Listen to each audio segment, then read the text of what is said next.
తొలకరి వర్షాలు ఆశాజనకంగా కురుస్తుండటంతో రైతులంతా కోటి ఆశలతో వానాకాలం సాగుకు సిద్ధమవుతున్నారు. ప్రస్తుతం సాగుదారులు నేలను చదును చేసుకునే పనిలో నిమగ్నమయ్యారు. ఈ క్రమంలో రైతులు పంట వేసే ముందు నేలలో కర్బన శాతం పెంచుకోవాల్సిన అవసరం ఎంతైనా ఉంది. ముఖ్యంగా ప్రకృతి విధానంలో వరి సాగు చేసే రైతులు నేలలో కర్బన శాతం పెంచుకునేందుకు పచ్చి రొట్టెతో పాటు నవధాన్యాల విత్తనాలను చల్లుకోవాలని ప్రకృతి వ్యవసాయ నిపుణులు శివప్రసాద్ రాజు సూచిస్తున్నారు. ప్రధాన పంట వేసే ముందు జీలుగా, జనుము, నవధాన్యాల విత్తనాలను నేలలో చల్లుకోవటం వల్ల మొక్కలకు తగిన పోషకాలు అంది చక్కటి దిగుబడిని అందిస్తాయి అంటున్నారు. అయితే పచ్చిరొట్టెను వేసే రైతులు తగిన జాగ్రత్తలు తీసుకోవాలంటున్నారు. పచ్చిరొట్టె విత్తనాలను చల్లుకున్న 40 రోజుల తర్వాతనే నేలలో కలియదున్ని ఆ తర్వాత 10 రోజుల వరకు కుల్లడానికి సమయం ఇవ్వాలి అంటున్నారు. పచ్చిరొట్టె డీకంపోజ్ కాకుండా నార్లు వేసుకున్నట్లయితే లేతనారు దెబ్బతినే అవకాశం ఉంటుంది అంటున్నారు. వర్షాకాలం మొదలైంది, రైతులందరూ కూడా పంటలు వేయడానికి సిద్ధపడతా ఉన్నారు. మరి ఇలాంటి క్రమం లోపట ప్రకృతి వ్యవసాయం చేసేటువంటి యొక్క రైతులు భూమిని ఏ విధంగా సిద్ధం చేసుకోవాలి, విత్తనాలను ఏ విధంగా శుద్ధి చేసుకోవాలి, మరి నార్మల్లో కానీ నాట్లేసేటప్పుడు కానీ ఇతరత్ర పంటలు ఏవైతే ఉన్నాయో పత్తి కానీ మొక్కజొన్న కానీ కూరగాయలు కానీ ఇలాంటి రైతులు ఎలాంటి జాగ్రత్తలు తీసుకుంటూ వెళ్తే సక్సెస్ కాగలుగుతారు అనేటువంటి ఒక కొన్ని ముఖ్యమైనటువంటి ఒక విషయాలు ఈరోజు మనము తెలుసుకునేటువంటి ఒక ప్రయత్నం చేద్దాం. మృగశిర దాటి ఆరుద్ర కార్తెకు ప్రయాణం చేస్తున్నటువంటి ఒక క్రమం ఇది. ముఖ్యంగా వరి పంట చేసేటువంటి ఒక రైతులు ఆరుద్ర కార్తె నుంచి నార్లు పోసుకోవడం లేదా మృగశిర నుంచి పోస్తూ ఉంటారు. మృగశిర తర్వాత మామూలుగా మనకు నారు సమయము ఒక 20 రోజుల లోపల నాటేసుకుంటూ ఉంటాం కనుక మనకు కొంత సమయం ఉంటుంది, లేదా ఆరుద్ర నుంచి వేసుకునే వాళ్ళకి ఇంకా సమయం ఉంటుంది. కనుక ముఖ్యంగా ఎలాంటి జాగ్రత్తలు తీసుకోవాలనేటువంటి ఒక విషయాన్ని గమనిస్తే మీకు వీలైనంత వరకు పచ్చి రొట్టెకు సంబంధించినటువంటి యొక్క గింజలు ఏవైతే ఉంటాయో జీలుగు కానీ జనుము కానీ లేదా నవధాన్యాలు కానీ ఇలాంటి యొక్క విత్తనాలను మీరు ఒక ఎకరానికి వచ్చేసి జీలుగు జనుము ఉంటే ఒక 10-12 కేజీలు జల్లేసి వదిలిపెట్టేసేయండి. మొత్తం అంతా కూడా కరెక్ట్గా 40 రోజుల తర్వాత భూమిలో కలియదున్నేసేయండి. కలియదున్నేసిన తర్వాత ఒక అట్లీస్ట్ మినిమం 10 నుంచి 15 రోజులైనా కానీ అది కుళ్ళడానికి ఒక అవకాశం ఉంటుంది. మీరు తొందరగా కొంతమంది రైతులు చేసేటువంటి ఒక తప్పు ఏంటిదంటే నిన్న దున్నేస్తారు, ఈరోజు చేసేస్తూ ఉంటారు. ఇలాంటి క్రమంలో ఏమవుతూ ఉంటుందంటే అది డీకంపోజ్ అయ్యేటువంటి ఒక క్రమంలో ఒకటి ఎన్నో రకాలైనటువంటి ఒక గ్యాసెస్ రిలీజ్ అయ్యి మీరు పెట్టినటువంటి ఒక లేత నారు దెబ్బతినడానికి అవకాశం ఉంటుంది. అది కూడా ఇబ్బంది పడతా ఉంటుంది. కనుక అలాంటి పనులు చేయకుండా ఉన్నటువంటి ఒక సమయంలో కూడా ఖచ్చితంగా మీరు డీకంపోజ్ అవ్వడానికి తొందరగా చక్కగా డీకంపోజ్ అవ్వడానికి ఏం వాడాలి, ఏం చేయొచ్చు అని అంటే మీరు ఒక ఎకరానికి 200 లీటర్లు జీవామృతం లోపల 1 లీటర్ ల్యాబ్ ద్రావణము, తర్వాత వీలైతే కొంచెం పులిసినటువంటి ఒక మజ్జిగని దీన్ని రెండింటిని కలుపుకొని మీరు ఈ యొక్క భూమి మీద మొత్తం అంతా కూడా కల్లాపు జల్లిన విధంగా దుక్కి చేసిన తర్వాత దమ్ము చేసిన తర్వాత జల్లేస్తే బ్రహ్మాండంగా మీకు డీకంపోజ్ అయిపోతుంది. తర్వాత ఇంకోటి ముఖ్యమైనటువంటి ఒక విషయం ఏంటంటే వీలైతే ఈ 15 రోజుల వ్యవధి లోపల 2 సార్లు ఈ విధంగా 200 లీటర్ల జీవామృతం లోపల ఈ యొక్క ల్యాబ్ ద్రావణాన్ని పొలం అంతా కూడా చల్లేసేయండి. అది ఏ పంటలకైనా కానీ వర్తిస్తుంది. గుర్తుపెట్టుకోవాల్సినటువంటి ఒక ముఖ్య విషయం ఏంటిది అంటే డీకంపోజ్ చేయటం లోపల అంటే కుళ్ళబెట్టేటువంటి ఒక క్రమం లోపల మనం ఏదైతే ల్యాబ్ ద్రావణం వాడుతున్నామో అది చాలా అత్యంత ప్రభావితంగా పనిచేస్తుంది, చాలా తొందరగా కుళ్ళబెడుతుంది. దాంట్లో ఉన్నటువంటి యొక్క గ్యాసెస్ని మొత్తం అంతా కూడా తొందరగా రిలీజ్ చేసి బయటకు వదిలిపెట్టేస్తుంది. కనుక ఖచ్చితంగా ఈ యొక్క జాగ్రత్తనైతే రైతులందరూ కూడా ఖచ్చితంగా పాటించాలి. తర్వాత ఆరుద్ర కార్తె లోపల మనము ఖచ్చితంగా నారు పోసుకోండి. ఆరుద్ర మొదటి పాదం లేదా రెండవ పాదం అంటే మొదటి పాదం అంటే మొదటి 3-4 రోజులు, రెండవ పాదం అంటే తర్వాత వచ్చేటువంటి ఒక 3-4 రోజుల లోపల ఈ నార్లు పోసుకుంటే కరెక్ట్ సమయానికి వర్షాలు కురిసి మనం కోత కోసేటువంటి ఒక సమయం ఏదైతే ఉంటుందో తుఫాన్లు ఇవి ఏవి కూడా రాకుండా మనకి ఆపుతుందన్నమాట. మొత్తం ఈ కార్తె మొత్తం ఆ టైంలో ఎక్కువ పడేది. కనుక ఈ కార్తె పోసుకోవడం అనేది చాలా ఉత్తమమైనటువంటి ఒక పని. ప్రకృతి విధానంలో కూరగాయలు సాగు చేసుకునే రైతులు పొలంలో ముందుగా నవధాన్యాల విత్తనాలను ఎకరానికి 10 కేజీల చొప్పున చల్లుకోవాలి. వీలైనంత వరకు 20 నుంచి 30 రోజుల వరకు పైరును పెరగనిచ్చి ఆ తర్వాత నేలలో కలియదున్నాలి. తద్వారా నేలలో సేంద్రియ కర్బనం ఏర్పడుతుంది. భూమిలో కర్బన శాతం లేకపోతే మొక్కల ఎదుగుదల సరిగా ఉండదు. ఈ విధానం ఆలస్యమవుతుందని అనుకునే రైతులు పూర్వీకులు చేసిన విధానాలు అనుసరించవచ్చు. పొలాల గట్ల మీద గ్రామాల్లో లభించే జిల్లేడు, వావిలాకు, తంగేడు, సీతాఫలం ఆకులను నారుమడి చేసుకునే సమయంలోనే దమ్ము చేసుకొని అందులో వేసి దున్ని కలియబెట్టి నేలలో సేంద్రియ కర్బన శాతం పెంచుకోవచ్చని శివప్రసాదరాజు చెబుతున్నారు.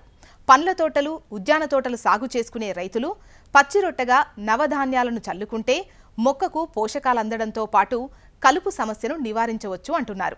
నవధాన్యాలు 9 రకాలైనటువంటి యొక్క ధాన్యాలు ఉంటాయి మనకి. ఈ 9 రకాలైనటువంటి యొక్క ధాన్యాలను తీసుకొని ఒక ఎకరానికి మొత్తం అన్ని కూడా ఒక కేజీ చొప్పున తీసుకొని ఒక 10 కేజీల చొప్పున తీసుకొని భూమంతా కూడా జల్లేసేయండి. జల్లేసి మీరు అప్పటి వరకు నార్లు పోసుకునే సమయం ఇవన్నీ ఉంటాయి కనుక మనకి ఈ జల్లేసిన ఒక వారం 10 రోజుల తర్వాత చక్కగా మీరు మొత్తం అంతా కూడా నార్లు పోసుకొని రెడీ చేసుకొని ఒక పక్కన పెట్టుకోండి. తర్వాత ఇదంతా కూడా దున్నేసేయండి మొత్తం అంతా మీ యొక్క సమయాన్ని బట్టి. అది 40 రోజులు అయితే ఇంకా మంచిది, 30 రోజులకు 20 రోజులు, అట్లీస్ట్ వీలైనంత వరకు మీకు సమయం లేకపోయినా కానీ ఒక 20 నుంచి 30 రోజులైనా ఉంచండి. మీకు వీలయ్యి సమయం ఉంటే 40 రోజులు పూతకు వచ్చేటువంటి ఒక సమయంలో కూడా మీరు దున్నడం వల్ల అది ఎంత ఎత్తు పెరుగుతామంటే అంత సేంద్రియ కర్బన పదార్థం అనేది మన యొక్క భూమి లోపల ఏర్పడుతుంది. ఎంతసేపు నేను జీవామృతం ఇస్తున్నాను సార్, పంచగవ్య ఇస్తున్నాను సార్, ఇంకోటి ఇస్తున్నాను సార్, ల్యాబ్ ఇస్తున్నాను సార్, రకరకాల పదార్థాలు ఇస్తున్నాను, భూమిని ఏం చేస్తున్నాను, సారవంతం చేస్తున్నాము అంటున్నాను. ఇవన్నీ ఒక రకమైనటువంటి ఒక కల్చర్ అండి, గుర్తుపెట్టుకోవాల్సింది. ఎప్పుడైతే మీ యొక్క భూమి లోపల సేంద్రియ పదార్థం ఉంటుందో మీరు పంపించినటువంటి యొక్క ద్రావణాలు అనేది అప్పుడు మాత్రమే పనిచేస్తుంది. మీరు అసలు అన్నం వండాలంటే బియ్యం కావాలి, నీళ్ళు పోస్తే సరిపోదు కదండి. బియ్యం ఉడకబెడితేనే కదా అన్నం వచ్చేది. సేమ్ అదేవిధంగా మన యొక్క భూమి లోపల ఎంతైతే సేంద్రియ పదార్థం ఉంటుందో, కర్బన పదార్థం ఉంటుందో దాన్ని డీకంపోజ్ చేసుకొని మొక్కలకు అందించేటువంటి ఒక కార్యక్రమం ఏం చేస్తాయి, ఈ యొక్క మన జీవామృతంలో పంపించేటివి కానీ ల్యాబ్లో పంపించేటువంటి యొక్క ఏవైతే బ్యాక్టీరియా ఉంటుందో ఈ బ్యాక్టీరియా మొత్తం అంతా కూడా వీటిని వాటికి అనువైనటువంటి ఒక రూపంలో కన్వర్ట్ చేసి ఇస్తాయి. అసలు మ్యాటర్ మన భూమిలో లేదు. ఇవన్నీ ఎంత వచ్చినా కానీ కొంచెము లేట్ అవుతూ ఉంటుంది మొత్తం అంట ప్రాసెస్. భూమిలో ఉండేటువంటి పోషకాలు ఉంటేనే కదా ఇవన్నీ తయారు చేసి ఇచ్చేది. కనుక ప్రతి ఒక్కరు గుర్తుపెట్టుకోవాల్సింది ఏంటంటే మీరు ఈ యొక్క పచ్చిరొట్ట ఎరువుల ద్వారా మీరు ఈ విధంగా చేయొచ్చు. రెండోది పశువుల ఎరువులు, మీకు ఒకవేళ సమయం లేకపోతే మేకల ఎరువు, పశువుల ఎరువు, ఆవుల ఎరువు, ఏదైతే ఎరువులు ఏవైతే ఉన్నాయో అలాంటి ఎరువులను అన్నింటినీ కూడా మీరు ఒక భూమిలో వేసుకోవడం ద్వారా కూడా మన యొక్క సేంద్రియ పదార్థం పెరుగుతూ ఉంటుంది. లేదు అని అంటే వెనకటికి మన పెద్దలు ఎప్పటి నుంచో చేస్తున్నటువంటి ఒక పురాతన పద్ధతులు ఎన్నో ఉంటాయి మొత్తం అంతా. జిల్లేడు కానీ, వావిలాకు కానీ, తంగేడు కానీ, ఇలా రకరకాలైన సీతాఫలం ఆకులు, తర్వాత కానుగాకులు, ఇలాంటి ఆకులు మీ యొక్క పొలాల చుట్టూ ఉంటే ఆ యొక్క కొమ్మలు, ఆకులు అన్ని తీసుకొచ్చి నారుమడి చేసుకునేటువంటి ఒక సందర్భంలో ఈ దమ్ము చేసుకొని మొత్తం అంతా కూడా దాంట్లో వేసి దున్నేసి పులియబెట్టేసేయండి. ఓ పక్క నారు పెరుగుతూ ఉంటుంది, ఇది కుళ్ళిపోతూ ఉంటుంది అనమాట. నేలతల్లి కార్యక్రమంలో ఇప్పుడు ఒక చిన్న విరామం తీసుకుందాం.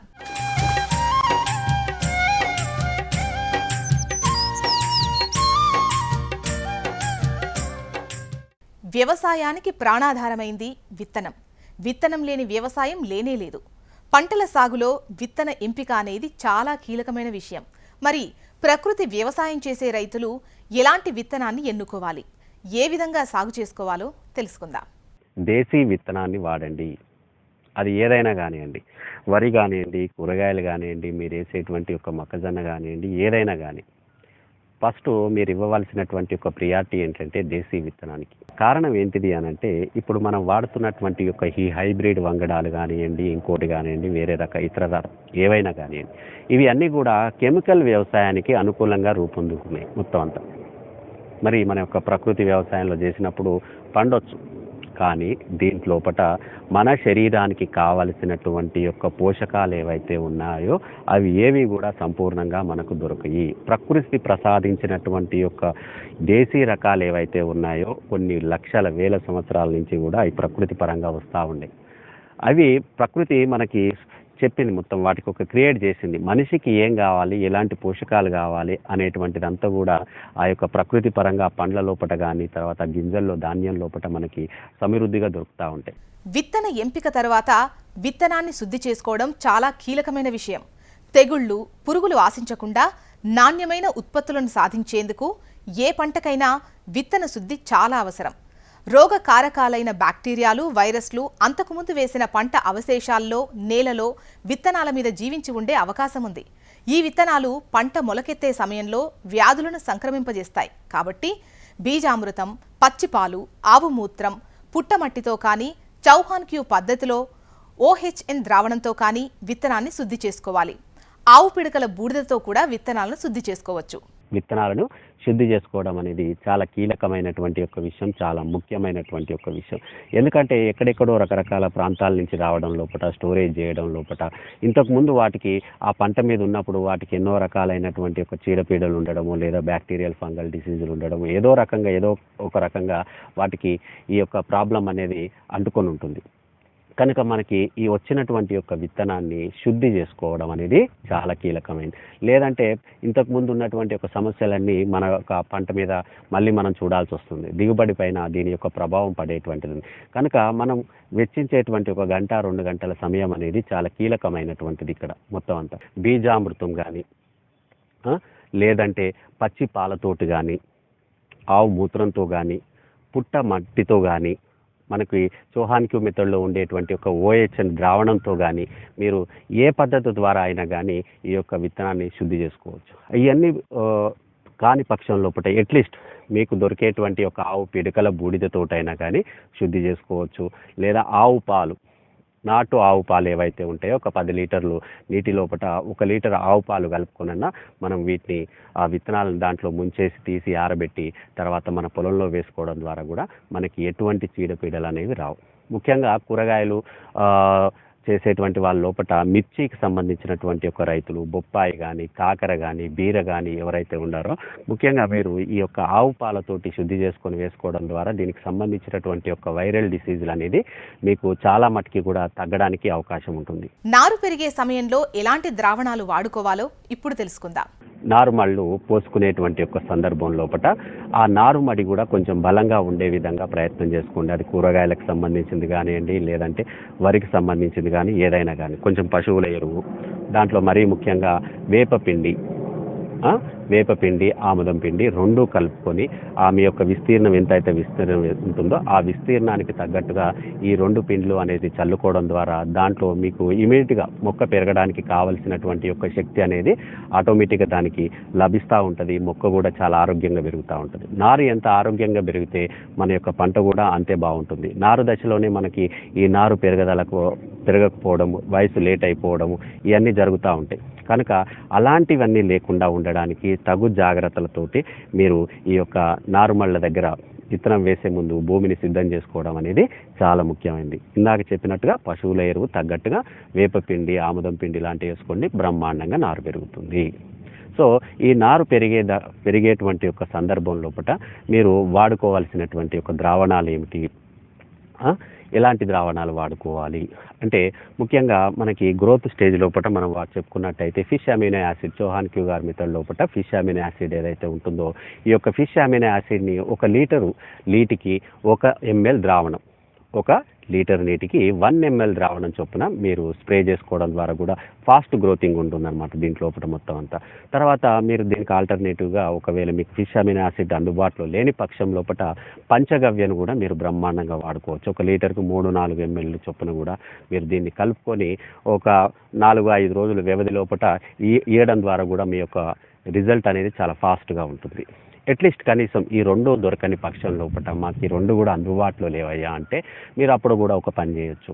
మీరు నారు దశ ఉన్నప్పుడు ఒక 20-30 లీటర్లు వాటర్ లోపల, నీటి లోపల ఏం చేయొచ్చు, 1 లీటరు ఆవు మూత్రం, ఎంత పాతదైతే అంత మంచిది, ఆవు మూత్రం కూడా కొట్టుకోవడం ద్వారా అట్లీస్ట్ కనీసం ఆ యొక్క పెరుగుదల అనేది ఆగిపోకుండా మనకి ముందుకు వెళ్తూ ఉంటుంది. ఈ యొక్క దీంట్లో కూడా నారు దశలో కూడా మనకు అనేక రకాలైనటువంటి ఒక చీడపీడలు వస్తూ ఉంటాయి. ఏదైనా కానివ్వండి, అది కూరగాయలు కానివ్వండి, వరి కానివ్వండి, ఏదైనా నారు దశ. కనుక ఇలాంటి సందర్భంలో మీరు ఇంతకుముందు చెప్పిన వాటిని వాడుకోవడం ద్వారా దాదాపుగా మీకు ఎటువంటి ఒక సమస్య రాదు. కానీ ఒకవేళ ఇన్ కేసు వచ్చిన పక్షం లోపల ఏం చేయాలి అన్నప్పుడు మనము ఈ అగ్నియాస్త్రం ఏదైతే ఉంటుందో ఈ అగ్నియాస్త్రం అనేటువంటి ఒక ద్రావణాన్ని మీరు వాడడం ద్వారా దాన్ని స్ప్రే చేయడం ద్వారా మీకు తక్కువ మోతాదులో వాడుకోండి. మీరు ఒక పంపుకి వచ్చి ఒక 400 ml 500 ml అంటే 15-18 లీటర్లు ఉంటుంది కదా, దాంట్లోపట ఒక అర లీటర్ మోతాదు లోపల మీరు స్ప్రే చేసుకోవడం ద్వారా మొక్క యొక్క పెరుగుదల బాగుంటుంది, న్యూట్రిషన్స్ కూడా దీని నుంచి అందుతాయి. తర్వాత పురుగు వచ్చేటువంటి ఒక సందర్భం ఉంటే పురుగు కూడా చనిపోతుంది. ఒకవేళ ఇన్ కేస్ అప్పుడు కూడా మీకు అగ్నాస్త్రం అందుబాటులో లేకపోతే వేప నూనె అనేది మనకి మార్కెట్లో దొరుకుతుంది. మార్కెట్లో దొరికినటువంటి ఒక వేప నూనెని తీసుకొని దానికి ఏం చేయొచ్చు అని అంటే ఒక లీటర్ నారు వయసు కనుక ఒక లీటర్కి వచ్చి 2 ml ఆర్ 1 ml చొప్పున మీరు దీన్ని స్ప్రే చేసుకోవడం ద్వారా కూడా మనం ఈజీగా అక్కడ పెట్టినటువంటి ఒక గుడ్లు నాశనం అవుతాయి, తర్వాత ఆ పురుగు కూడా చనిపోవడానికి అవకాశం ఉంటుంది. ఈ విధంగా మనం నారుని పెంచుకున్న తర్వాత అప్పుడు మనము నారు ఎప్పుడైతే భూమిలో నాటాలనుకుంటున్నామో ఏ మొక్కలైనా కానీ వాటిని మీరు చక్కగా మొత్తం అంతా కూడా బీజామృతం ఏదైతే ఉందో ఈ యొక్క బీజామృతం లోపట మీరు ఈ వేర్లన్నిటిని కూడా శుద్ధి చేసుకొని దాని లోపట భూమి లోపట నాటుకున్నట్టయితే మీకు ఈ యొక్క వేర్ల ద్వారా వచ్చేటువంటి యొక్క సమస్యలు ఏవైతే ఉంటాయో, రూట్కి సంబంధించినటువంటి యొక్క ఇబ్బందులు ఏవైతే ఉంటాయో అన్నీ కూడా అక్కడ తొలగిపోవడం జరుగుతుంది. వేరుకుళ్ళు, నెమటోడ్స్ ఇలా రకరకాలుగా చెప్తా ఉంటారు కదా, ఈ అన్ని ప్రాబ్లమ్స్ అన్నీ కూడా మీకు సాల్వ్ కావడం జరుగుతుంది. తొలకరి వర్షాలకు చాలా మంది పండ్ల తోటలు పెడుతుంటారు. ఈ సందర్భంలో మొక్కలు నాటే గుంతల్లో ఏం వేసుకోవాలనే సందేహం అందరిలోనూ ఉంటుంది. ఇప్పటికే చాలా మంది మొక్కలను నాటుకునే ఉంటారు. సమయం ఉంటే గుంతల్లో ఆకులు అలమలు వేసుకొని కులియబెడితే చక్కటి ఫలసాయం అందుతుంది అంటున్నారు శివప్రసాదరాజు. అదేవిధంగా పశువుల ఎరువు, ఘనజీవామృతం, వేపపిండి మట్టితో పాటుగా కలుపుకొని మొక్కకు వేయవచ్చు అంటున్నారు. మొక్క పెరిగే సమయంలో పిడికెడు బొగ్గు పొడిని వేయడం వల్ల సూక్ష్మజీవులకు నివాసం ఏర్పడుతుందని చెబుతున్నారు. ఇక పండ్ల తోటల్లో వేరు వ్యవస్థను అభివృద్ధి చేసుకునేందుకు మైకోరైజా ఫంగైను పొలమంతా చల్లుకోవాలి అంటున్నారు. ఈ విధంగా చేయడం వల్ల మొక్కలు తొందరగా ఆరోగ్యంగా పెరుగుతాయని చెబుతున్నారు. ప్రకృతి వైపరీత్యాలు ఏర్పడ్డా మొక్కలు పడిపోకుండా ఉంటాయని అంటున్నారు. ఇప్పుడు దాదాపు అందరూ కూడా పళ్ళ తోటలు పెడతా ఉంటారు. ఈ క్రమం లోపల జూన్, జూలై వర్షాలు పడతా ఉంటాయి, గుంతలు తీస్తూ ఉంటారు మొత్తం అంతా కూడా. సో పళ్ళ మొక్కలు అంటే అది ఏదైనా కానివ్వండి, మామిడి కానీ, సపోటా కానీ, బొప్పాయి కానీ ఏదైనా. సో మరి ఇలాంటి సందర్భంలో మరి గుంతల్లో ఏం వేయాలండి, ఎలా ప్రిపేర్ చేసుకోవాలి అనేటువంటి ఒక విషయం చాలామంది అడుగుతూ ఉంటారు. కనుక ఈ సందర్భంలో ఏంటిది అని అంటే మీకు ఒకవేళ ఇంకా సమయం ఉంటే, ఇంకా లేటుగా పెట్టుకునేటువంటి వాళ్ళు ఉంటే ఆ గుంతల లోపల మీకు దొరికినటువంటి ఒక ఆకులు అలములు ఏవైతే ఉంటాయో సేంద్రియ పదార్థము, ఆ ఆకులు అలాంటివన్నీ కూడా మీరు దాంట్లో వేసేసి డీకంపోజ్ చేసేటువంటి ఒక ప్రయత్నం చేయండి. కొద్ది రోజులు దాదాపు ఒక 40-50 రోజులు మీకు ఇంకా సమయం ఉంటే ఒకవేళ, లేకపోతే మళ్ళీ ఏం చేయొచ్చో చెప్తా. అయితే ఇక్కడ 40-50 రోజుల లోపల ఆకులన్నీ కూడా దాంట్లో వేసేసి దాంట్లో ఇంతకుముందు మనం చెప్పుకున్నాం కదా తొందరగా డీకంపోజ్ కావడానికి, దాంట్లోపట మీరు జీవామృతం ప్లస్ ల్యాబు ఈ రెండింటినీ కలిపి మీరు దాంట్లో చల్లుకోండి. మొత్తం అంతా కూడా చల్లుకోవడం ద్వారా తొందరగా కుళ్ళిపోతూ ఉంటుంది. ఈ విధంగా న్యాచురల్గా అనేది దాంట్లో సేంద్రియ పదార్థం అనేది ఏర్పాటు అవుతుంది. తర్వాత రెండో స్టెప్ కింద ఒకవేళ మీకు అవకాశం ఉంటే ఈ విధంగా చేయండి, లేకపోతే రెండో స్టెప్ నుంచి ఫాలో కావండి. దీంట్లోపట మీరు ఏం చేయొచ్చు అని అంటే కొంచెం పశువుల ఎరువు వీలైనంత వరకు ఒక మామిడి మొక్క పెడతా ఉంటే ఒక 4 కేజీలు 5 కేజీలు అంత పశువుల ఎరువు, దాంట్లో ఘనజీవామృతం ఏదైతే మీరు ఒకవేళ తయారు చేసుకున్నటువంటి ఘనజీవామృతం ఉంటే ఈ ఘనజీవామృతం 2 కలిపి కొంత వేపపిండి కలిపి ఆ మట్టితో పాటుగా కలుపుకుంటూ ఈ యొక్క మొక్కకి పెట్టేసేయాలి. అయితే ఇక్కడ ఒక చిన్న విషయాన్ని గమనించాల్సింది ఏంటిది అని అంటే మీరు ఇలా చేసేటువంటి ఒక క్రమం లోపల మరో 2 జాగ్రత్తలు తీసుకోవాల్సింది ఏంటిది అంటే మీరు ఈ కవర్ మనకి జనరల్గా నర్సరీ నుంచి వచ్చేటువంటి సందర్భంలో ఈ కవర్స్ ఉంటాయి.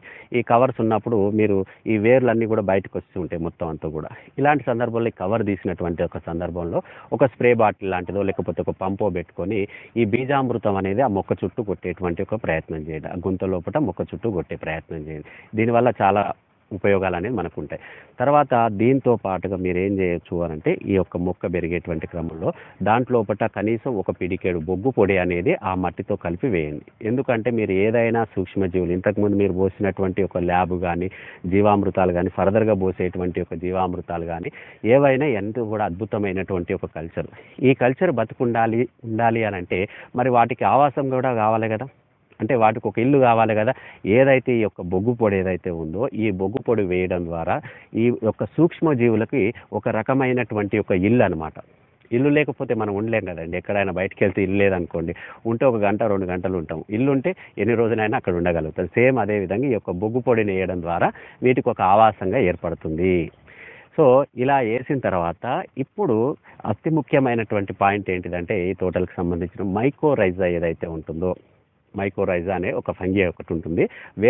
వేర్లని రూట్స్ని బాగా డెవలప్ చేస్తూ ఉంటుంది. మొత్తం అంతా ఇది రూట్స్ని బాగా అభివృద్ధి చేస్తూ ఉంటుంది. తొందరగా వేరు వ్యవస్థను అనేది బాగా అభివృద్ధి చేసేటువంటిదో జనరల్గా దీనికి ఉండేటువంటి ఒక గుణం. మీకు ఉండేటువంటి ఒక కేవీకే కేంద్రాలు, కృషి విజ్ఞాన కేంద్రాల లోపల కూడా ఈ వాళ్ళు డెవలప్ చేసి మీకు వేరుని అనేది ఇంత పొడి రూపంలో వేర్లు ఇస్తారు మొత్తము. వాటిని మనం అభివృద్ధి చేసుకొని ఈ యొక్క మొక్కలు పెట్టుకునేటువంటి ఒక సందర్భంలో కూరగాయలు కానీ వరి కానీ ఇలాంటి సందర్భంలో మీరు పొలం అంతా జల్లుకోవడం ద్వారా ఈ వేరు వ్యవస్థను తొందరగా వ్యాప్తి చెందించి భూమిలో ఉండేటువంటి ఒక పోషకాలన్నింటినీ కూడా ఈ యొక్క ఎంత వేరు పెరిగితే అంత వ్యవస్థ మనకు వస్తుంది కదా, ఆహార వ్యవస్థ అనేది. కనుక తొందరగా మొక్కలు పెరగడానికి, ఆరోగ్యంగా పెరగడానికి చాలా అత్యంత ఉపయోగకరంగా మనకి ఈ యొక్క మైకోరైజా యొక్క ఉపయోగం ఉన్నది. దీని గురించి మీరు కంప్లీట్గా తెలుసుకొని దీన్ని కూడా మీరు దాంట్లో వేసుకొని చేసుకోవడం ద్వారా మొక్కలు చాలా ఫాస్ట్గా చక్కగా వేరు వ్యవస్థ బాగా పెరిగి ఎంత గాలి దుమారాలు వచ్చినా కూడా మొక్కలు పడిపోకుండా న్యాచురల్గా పెరిగేటువంటి ఒక అవకాశం దీంట్లో ఉంటుంది. ఈ రోజు ప్రసారమైన కార్యక్రమంతో పాటు సాగుదారులకు ఉపయోగపడే సేద్య సమాచారం, అభ్యుదయ రైతుల అనుభవాల కోసం హెచ్ఎం టీవీ అగ్రి యూట్యూబ్ ఛానల్ని సబ్స్క్రైబ్ చేసుకోండి. ఇది ఇవాల్టి నేలతల్లి కార్యక్రమం. నమస్తే.